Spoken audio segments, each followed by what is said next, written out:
بسم اللہ الرحمن الرحیم۔ اس معرکے کے بعد حضرت خالد رضی اللہ عنہ بہنسا قلعے کے پاس 4 ماہ تک محاصرہ کیے ہوئے تھے، لیکن کوئی جنگ نہیں ہوئی۔ عام مجاہدین اس سے اکتا گئے اور درخواست کی کہ اے امیر، بہت عرصہ سے ہم یہاں پڑے ہوئے ہیں، اب جنگ کی اجازت دے دے۔ حضرت خالد رضی اللہ عنہ نے جنگ کا حکم دے دیا۔ صحابہ کرام نے کفار پر شدید حملہ کر دیا۔ قلعہ والے بطلیموس کے پاس آ گئے اور کہا کہ ہم تنگ آ چکے ہیں، ان لوگوں سے صلح کر دو۔ اس نے کہا کچھ صبر کرو، میں مسلمانوں سے ایک دھوکہ کرنا چاہتا ہوں۔ عام لوگوں نے انتظار نہیں کیا اور ایک شاہ سوار شخص تومانمی سے کہا کہ ہمارے لیے صلح حاصل کر لو، ہم تمہیں مال دے دیں گے۔ چنانچہ لوگ حضرت خالد رضی اللہ عنہ کے فاصلہ کرنے آ گئے اور کچھ معاہدہ ہو گیا۔ ادھر بطلیموس کو اس بغاوت کا پتہ چلا تو چن چن کر ان سب لوگوں کو قتل کیا۔ حضرت خالد رضی اللہ عنہ اور مسلمان اس پر مزید بھڑک اٹھے کہ ہمارے معاہدین کو قتل کر دیا۔ ادھر مدینہ منورہ سے حضرت عمر رضی اللہ عنہ کا خط حضرت عمرو بن العاص کے نام آیا کہ اتنے عرصے سے میں تشویش میں ہوں، مجھے پریشانی ہے، آپ لوگ کیوں نہیں خط لکھتے؟ میں خالد اور دوسرے مسلمانوں کے بارے میں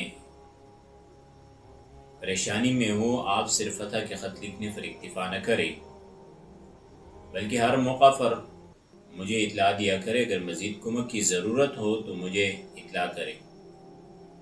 حضرت خالد رضی اللہ عنہ اور دیگر مسلمان بلا نوا ہر روز قلعہ پر حملہ کرتے تھے، بہت سارے شہید ہو گئے تھے اور بہت زخمی ہوئے، لیکن فتح ممکن نہیں ہو رہی۔ اتنے میں حضرت خالد رضی اللہ عنہ کو اس نالے کا علم ہو گیا جو باہر سے اندر کو جا رہا تھا اور آگے شہر تک پہنچتا تھا۔ آپ نے خاص بہادر کو ساتھ لیا اور اسی نالے سے پہلے خود اور پھر باقی سپاہی اندر داخل ہو گئے۔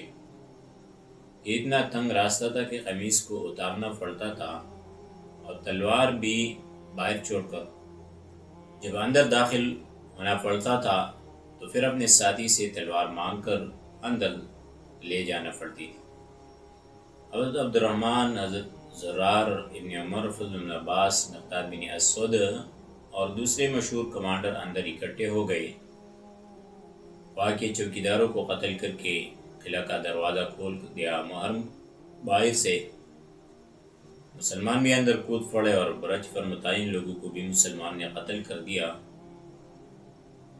اور پھر وسط شہر میں نعرے تکبیر کے صدائے بلند ہوئی، لا الہ الا اللہ اور درود مصطفیٰ کے زوردار نعرے اٹھنے لگے، اور قلعہ کے اہم مقامات پر گلشن اسلام کے شاہین نے قبضہ جما لیا۔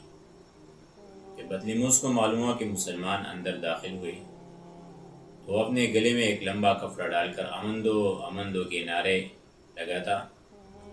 حضرت خالد کے سامنے سرنگو ہو کر آ گیا اور قلعے کے دوسرے لوگوں نے بھی ایسا ہی کیا۔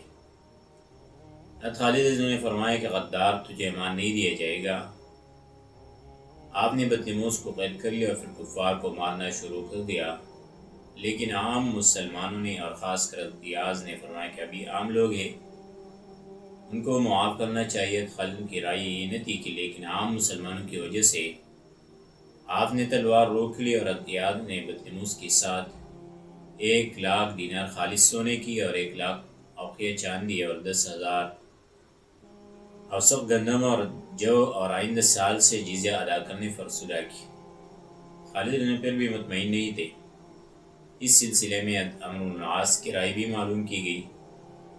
آپ نے بھی کچھ شرائط لکھ کر صلح کی توثیق کر لی، لیکن خالد رضی اللہ عنہ پھر بھی مطمئن نہیں تھے۔ اس معرکے میں 4,000 کفار مارے گئے اور بادشاہ بطلیموس زنجیروں میں جکڑا پکڑا تھا۔ تو میں نے پھر کہا، من عہد عہد کان معروفا لنا اسر الملوک وقتلها وقتالها، بادشاہوں سے لڑنا، انہیں قید و قتل کرنا زمانے قدیم سے ہمارے جانے پہچانے کارنامے ہیں۔ بہنسا قلعہ کے سب دروازوں کے پاس تقریباً 21 مسلمان شہید ہو چکے تھے۔ پھر کیا ہوا انشاءاللہ آگے درس